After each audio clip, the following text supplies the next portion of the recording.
Dom Pedro I, o primeiro imperador do Brasil, nasceu num mundo à beira da transformação, um período de grandes mudanças e incertezas. Seu nome de batismo era Pedro de Alcântara, Francisco Antônio, João Carlos Xavier, de Paula Miguel Rafael, Joaquim José Gonzaga, Pascoal Cipriano Serafim, um nome que refletia a tradição e a herança de sua família. Ele nasceu em 1798 em Portugal, na Casa de Bragança, uma linhagem real que governou Portugal por séculos, mantendo uma longa história de poder e influência. A Europa estava em tumulto, com guerras e revoluções transformando o continente. Os exércitos de Napoleão Bonaparte marchavam pelo continente, conquistando territórios e desafiando a velha ordem que estava a desmoronar. Portugal, uma pequena nação na extremidade da Europa, viu-se apanhada no fogo cruzado destes conflitos globais, lutando para manter sua soberania. A infância de Pedro foi marcada pela incerteza e pela agitação, com a constante ameaça de invasão e mudança. Quando ele tinha apenas 9 anos, as forças de Napoleão invadiram Portugal, forçando a família real, incluindo o jovem Pedro, a fugir para o Brasil, uma terra distante e desconhecida. Esta fuga dramática através do Oceano Atlântico teria um impacto profundo na vida de Pedro, moldando o seu destino e o do Brasil, um país que ele viria a amar profundamente. A educação do jovem príncipe, confiada a tutores dedicados, incutiu nele um senso de dever e amor pelo conhecimento, preparando-o para os desafios futuros. Embora gostasse de andar a cavalo, de música e da companhia de amigos, Pedro também demonstrava um grande interesse por política e governação, mostrando sinais de um líder nato. Mal sabia ele que estas primeiras lições o preparariam para um papel fundamental na formação do destino do Brasil, um país que ele ajudaria a moldar e liderar em tempos de grandes mudanças. A chegada da família real portuguesa em 1808 foi um acontecimento marcante na história do Brasil. Nunca antes um monarca europeu tinha pisado solo americano.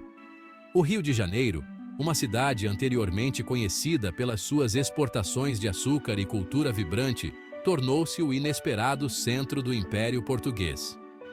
Pela primeira vez, a corte portuguesa operava em solo brasileiro, trazendo consigo um novo nível de sofisticação e importância política para a colônia.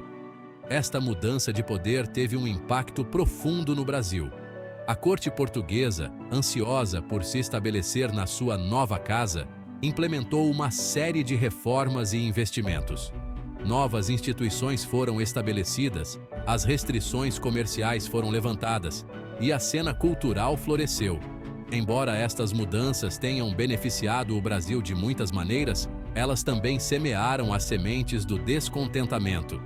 A presença da corte portuguesa, embora inicialmente bem-vinda, levou a um crescente ressentimento entre certos segmentos da sociedade brasileira. As elites locais, habituadas a um certo grau de autonomia, irritaram-se sob o controle da monarquia portuguesa. Este descontentamento, alimentado por queixas econômicas e por um crescente sentimento de identidade brasileira, levaria eventualmente a apelos à independência. À medida que Pedro crescia no Brasil, ele testemunhou em primeira mão as complexidades de governar uma colônia vasta e diversificada. Ele observava atentamente os desafios enfrentados pelos administradores coloniais e as tensões que surgiam entre diferentes grupos sociais. Ele viajou muito, interagindo com pessoas de todas as esferas da vida e ganhando um profundo conhecimento da terra e do seu povo. Essas viagens permitiram-lhe ver a diversidade cultural e econômica do Brasil, desde os agricultores humildes até os comerciantes prósperos. Esta experiência criou nele uma ligação ao Brasil, uma ligação que o levaria finalmente a escolher o Brasil em detrimento da sua própria pátria. Ele começou a ver o Brasil não apenas como uma colônia, mas como uma nação com seu próprio destino. O clima político no Brasil estava a mudar rapidamente. Discussões fervorosas sobre independência e autonomia estavam a tornar-se cada vez mais comuns.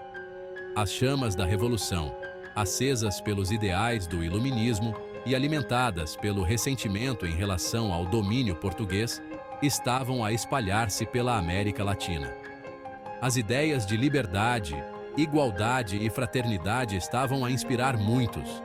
Inspirados pelos sucessos dos movimentos de independência nos países vizinhos, os brasileiros começaram a imaginar um futuro livre do controle português. A esperança de um Brasil independente estava a crescer. Em Portugal, a situação política não era menos tumultuada. A instabilidade política e social estava a criar um ambiente de incerteza e mudança. As guerras napoleônicas tinham enfraquecido a monarquia e as ideias liberais estavam a ganhar força. A população estava a exigir reformas e mudanças significativas. Em 1820, uma revolução liberal em Portugal exigiu o regresso da família real a Lisboa e a redução da autonomia brasileira. Esta revolução marcou um ponto de viragem na relação entre Portugal e Brasil. Esta exigência colocou Dom Pedro numa posição difícil, dividido entre a sua lealdade ao seu pai, o rei João VI de Portugal, e a sua crescente lealdade ao Brasil. Ele sabia que qualquer decisão que tomasse teria consequências profundas para o futuro de ambas as nações. O ano de 1822 provou ser um ano crucial na história do Brasil. Foi um período de grandes mudanças e decisões que moldariam o futuro da nação. As cortes portuguesas, procurando reafirmar o controle sobre a sua colônia cada vez mais independente, exigiram o regresso de Dom Pedro a Portugal. Esta tentativa de reafirmar a autoridade colonial foi vista como uma ameaça direta à autonomia que os brasileiros começavam a valorizar. Esta exigência foi recebida com forte resistência no Brasil. O povo brasileiro, já cansado da dominação colonial, começou a se mobilizar contra as ordens de Lisboa. A perspectiva de regressar ao estatuto colonial era inaceitável para muitos brasileiros, que tinham experimentado a liberdade e a autonomia durante os anos da presença da corte real. A ideia de perder essas conquistas era insuportável. A 9 de janeiro de 1822, em desafio às cortes portuguesas, Dom Pedro tomou uma decisão marcante que mudaria para sempre o curso da história do Brasil. Ele estava determinado a não ceder às pressões externas. Ele declarou o famoso Fico, significando eu fico, solidificando o seu compromisso com o Brasil e colocando em movimento a cadeia de eventos que levaria à independência. Este ato de coragem inspirou muitos brasileiros a lutar pela liberdade.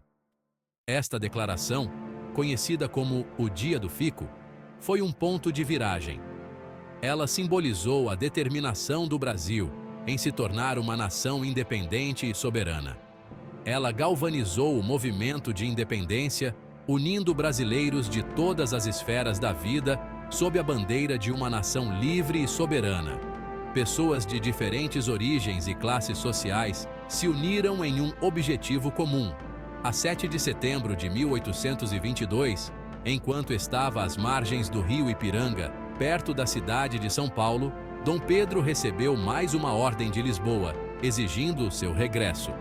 Esta nova ordem foi a gota d'água. Alimentado pelo espírito do Dia do Fico e encorajado pelos seus conselheiros mais próximos, Dom Pedro tomou uma decisão histórica. Ele sabia que o momento de agir havia chegado. Ele desembainhou a sua espada e, com um grito retumbante de independência ou morte, proclamou a independência do Brasil de Portugal. Este ato de bravura ecoou por todo o país. Este momento crucial, para sempre imortalizado como o grito do Ipiranga, marcou o nascimento de uma nação. O Brasil finalmente se libertava das amarras coloniais e começava a trilhar seu próprio caminho como um país independente.